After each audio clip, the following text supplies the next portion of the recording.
নমস্কার বন্ধুরা, সুপ্রিয়া রান্নাঘরে আবারও একটা নতুন পর্বে তোমাদের সকলকে স্বাগত। আজকে পটল ও ডিম দিয়ে একেবারে নতুন ধরনের দুর্দান্ত স্বাদের একটা রেসিপি আমি তোমাদের সাথে শেয়ার করব। এরকম রেসিপি যদি গরম ভাত ও রুটির সাথে থাকে তাহলে অন্য কোনো রেসিপির প্রয়োজনই পড়বে না। তাহলে চলো বন্ধুরা, দেখে নেওয়া যাক এই রেসিপিটা কিভাবে বানানো হয়। পটল ও ডিম দিয়ে রেসিপিটা বানানোর জন্য এখানে 6টা বড় সাইজ দেখে পটল নিয়েছি। এবার এই পটলগুলোকে একটা বটির সাহায্যে কেটে নিচ্ছি। পটলগুলোকে একটা বটির সাহায্যে এইভাবে ভালো করে খোসাগুলোকে ছাড়িয়ে নিয়েছি। তারপরে পটলের একটা সাইড একটু বেশি করে কেটে নিয়েছি আর একটা সাইড অল্প করে কেটে নিয়েছি। তারপরে পটলগুলো জল দিয়ে ভালোভাবে ধুয়ে নিয়েছি।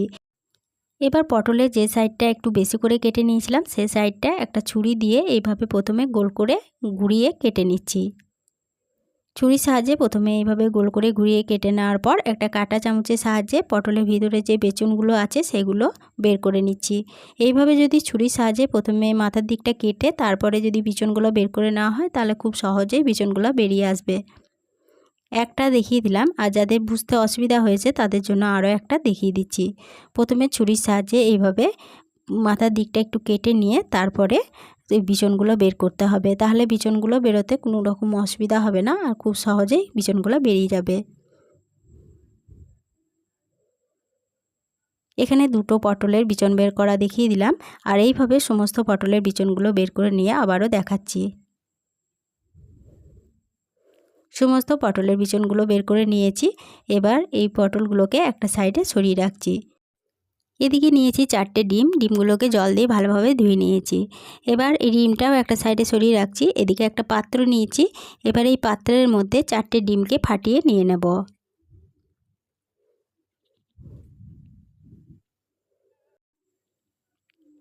চারটে ডিমকে একটা পাত্রের মধ্যে ফাটিয়ে নিয়ে নিলাম।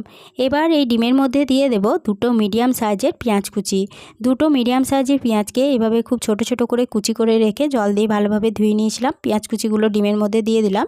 এখানে 5-6টা কাঁচা লঙ্কাকে এইভাবে ছোট ছোট করে কুচি করে রেখেছিলাম, লঙ্কা কুচিগুলো এর মধ্যে দিয়ে দিলাম। দিয়ে দিচ্ছি স্বাদ অনুযায়ী লবণ, আর দিয়ে দিচ্ছি খুব সামান্য পরিমাণ হলুদের গুঁড়ো।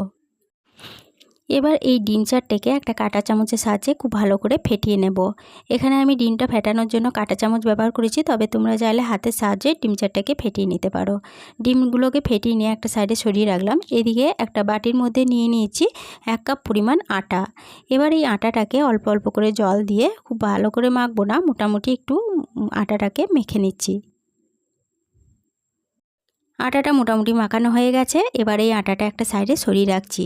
এদিকে যে পটলের বিচনগুলো বের করে রেখেছিলাম সেই পটলগুলো নিয়ে নিলাম, আর ফ্যাটানো ডিমটাও নিয়ে নিলাম। এবার এই পটলের ভিতরে ফ্যাটানো ডিমের পুরটা ভরে নেব।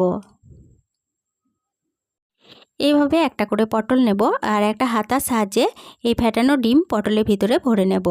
একটা পটলের ডিম ভরা হয়ে গেল, আরও একটা পটলের ডিম ভরা দেখিয়ে দিচ্ছি। এভাবে একটা করে পটল নিতে হবে আর পটলের ভিতরে ডিমের পুরটা ভরে নিতে হবে। এইভাবে সমস্ত পটলের ভিতরে ডিম ভরে নিয়ে দেখাচ্ছি। সমস্ত পটলের ভিতরে ডিমের পুরটা ভরা হয়ে গেছে। এটা একটা সাইডে সরিয়ে রাখলাম। এদিকে একটা ছিদ্রযুক্ত থালা নিয়েছি, আর যে আটাটা মেখে রেখেছিলাম সেই আটাটা নিয়ে নিয়েছি। এবার এই আটাটা ছিদ্রযুক্ত থালের মধ্যে এইভাবে গাঢ় করে নিয়েছি। এবার এদিকে গ্যাসের ওভেনে একটা পাত্রে পরিমাণ মতো জল আগে থেকে গরম হতে বসিয়ে দিয়েছিলাম। এবার এই পাত্রের মধ্যে ছিদ্রযুক্ত গাঢ় করা আটার থালাটা বসিয়ে দিলাম। বসিয়ে দেওয়ার পরে এই একটা একটা করে পটল এইভাবে এই ছিদ্রযুক্ত থালের মধ্যে বসিয়ে দিচ্ছি। সমস্ত পটলগুলো ছিদ্রযুক্ত থালের মধ্যে বসিয়ে দিয়ে গ্যাসের সিমটা মিডিয়ামে রেখে একটা ঢাকা চাপা দিয়ে দিলাম। ঢাকা চাপা দিয়ে পটলগুলোকে জলের ভাপে বেশ কিছুক্ষণ রান্না হতে দেব। 7 মিনিট পর ফিরে এসে ঢাকা চাপাটা খুলে নিলাম। এরপরে গ্যাসের সিমটা বন্ধ করে দিয়ে ছিদ্রযুক্ত থালাটা জলের পাত্র থেকে তুলে নিচ্ছি।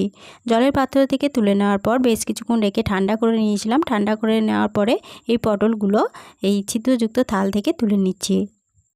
সমস্ত পটলগুলো তুলে নিয়েছি, এটা একটা সাইডে সরিয়ে রাখছি। এদিকে একটা মশলা বানিয়ে নেব। তার জন্য নিয়েছি 2 চা চামচ জিরে, কয়েক টুকরো আদা, আর নিয়েছি 10-12 কোয়া মতো রসুন। সমস্ত এই মশলাগুলো মিক্সিং জারের মধ্যে দিয়ে দিলাম, আর দিয়ে দিলাম 2টো শুকনো লঙ্কা। এবার এর মধ্যে দিয়ে দিলাম পরিমাণ মতো জল। মিক্সিং জারের ঢাকনাটা বন্ধ করে সমস্ত উপকরণ ভালোভাবে বেটে নিয়েছি। এটা একটা সাইডে সরিয়ে রাখছি। এদিকে গ্যাসের ওভেনে একটা কড়াই বসিয়ে গ্যাসটা অন করে কড়াইয়ের মধ্যে দিয়ে দিচ্ছি পরিমাণ মতো সরষের তেল। তেলটা যখন ভালোভাবে গরম হয়ে গেছে তখন তেলের মধ্যে এই পুর ভরা পটলগুলো দিয়ে দিচ্ছি। সমস্ত পুরভরা পটলগুলো দিয়ে দেওয়ার পরে এর মধ্যে দিয়ে দিলাম খুব সামান্য পরিমাণ হলুদের গুঁড়ো। এবার এই হলুদ গুঁড়ো দিয়ে পটলগুলোকে নেড়ে চেড়ে ভেজে নেব। তেলের মধ্যে নেড়েচেড়ে পটলগুলোকে একটু হালকা লাল করে ভেজেছি, খুব কড়া লাল করে পটলগুলো ভাজার দরকার নেই। ঠিক এইভাবে পটলগুলো ভেজে নেওয়ার পর পটলগুলো তেল ঝরিয়ে তেল থেকে তুলে নিয়েছি। সমস্ত পটলগুলো তুলে নেওয়ার পরে ওই পটল ভাজার তেলে দিয়ে দিলাম আবারও 1 চা চামচ সরষের তেল। ফোড়নের জন্য নিয়েছি একটা তেজপাতা, একটা শুকনো লঙ্কা, 2টো লবঙ্গ, 2টো এলাচ, কয়েকটা গোলমরিচ, 1/2 চা চামচ জিরে আর একটা দারচিনির টুকরো। এবার ফোড়নটাকে তেলের মধ্যে দিয়ে খুব ভালোভাবে ভেজে নিয়ে ফোড়ন থেকে যখন সুগন্ধ বেরোতে শুরু করেছে তখন এর মধ্যে দিয়ে দিচ্ছি একটা বড় সাইজের পেঁয়াজ কুচি। একটা বড় সাইজের পেঁয়াজকে এইভাবে ছোট ছোট করে কুচি করে রেখেছিলাম। পেঁয়াজ কুচিটা তেলের মধ্যে দিয়ে ভালোভাবে নেড়ে চেড়ে পেঁয়াজ কুচিটাকে ভেজে নিচ্ছি। গ্যাসের সিমটা মিডিয়ামে রেখে পেঁয়াজ কুচিটাকে তেলের মধ্যে হালকা একটু লাল করে ভেজে নিয়েছি। এর বেশি আর ভাজবো না। এবার এর মধ্যে দিয়ে দিচ্ছি একটা মিডিয়াম সাইজের টমেটো কুচি। এখানে আমি টমেটোটা কুচি করে দিয়েছি, তবে তোমরা চাইলে বেটেও দিয়ে দিতে পারো। এবার যে মশলাটা বেটে রেখেছিলাম সেই সমস্ত মশলাটা দিয়ে দিলাম। আর এর মধ্যে দিয়ে দিচ্ছি 1 চা চামচ হলুদের গুঁড়ো, কালারের জন্য দিচ্ছি 1/2 চা চামচ কাশ্মীরি লঙ্কা গুঁড়ো। এবার গ্যাসের সিমটা লো টু মিডিয়ামে রেখে সমস্ত মশলা খুব ভালোভাবে কষিয়ে নেব।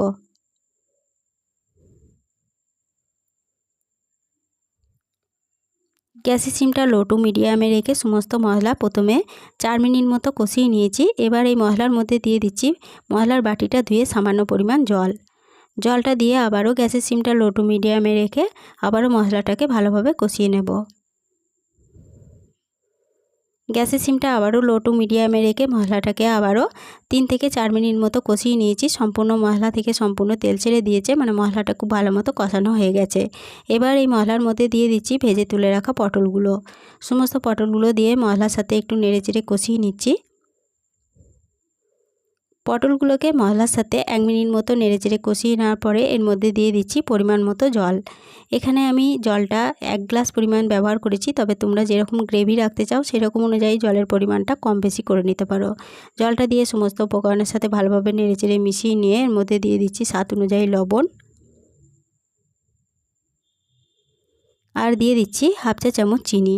এখানে আমি 1/2 চা চামচ চিনি ব্যবহার করেছি, তবে তোমরা মিষ্টিটা যেরকম খেতে চাও সেরকম অনুযায়ী কম বেশি করে নিতে পারো, অথবা মিষ্টিটা না খেতে চাইলে মিষ্টিটা স্কিপ করে যেতে পারো।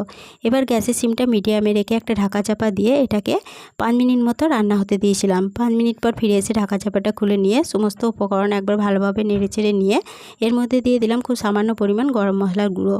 গরম মশলার গুঁড়োটা দিয়ে সমস্ত উপকরণের সাথে ভালোভাবে নেড়েচেড়ে মিশিয়ে নিয়ে গ্যাসের সিমটা বন্ধ করে দিয়ে আরও 5 মিনিটের জন্য স্ট্যান্ডিং টাইমে রেখে দিয়েছিলাম। 5 মিনিট পর ফিরে এসে ঢাকা চাপাটা খুলে নিয়ে এই পটলের রেসিপিটা কড়াই থেকে নামিয়ে নিয়েছি। গরম ভাতের সাথে পরিবেশনের জন্য পটলের এই রেসিপিটা আমার একদম রেডি হয়ে গেছে। একটা আমি তোমাদেরকে কেটে দেখিয়ে দিচ্ছি, দেখো কতটা লোভনীয় হয়েছে। পটলের এই রেসিপিটা প্রথম থেকে শেষ অবধি দেখার জন্য তোমাদেরকে অসংখ্য ধন্যবাদ। রেসিপিটা ভালো লেগে থাকলে ছোট্ট একটা লাইক দিয়ে এরকম নতুন নতুন রেসিপি পেতে প্লিজ চ্যানেলটা সাবস্ক্রাইব করে পাশে থেকো। বন্ধু বান্ধব সকলের সাথে শেয়ার করে দিতে ভুলো না প্লিজ। আজকের রেসিপিটা কীরকম লাগলো কমেন্ট করে জানাতে ভুলো না। আজকে এই পর্যন্তই ছিল, ফিরে আসবো আবার নতুন কোনো রেসিপি নিয়ে।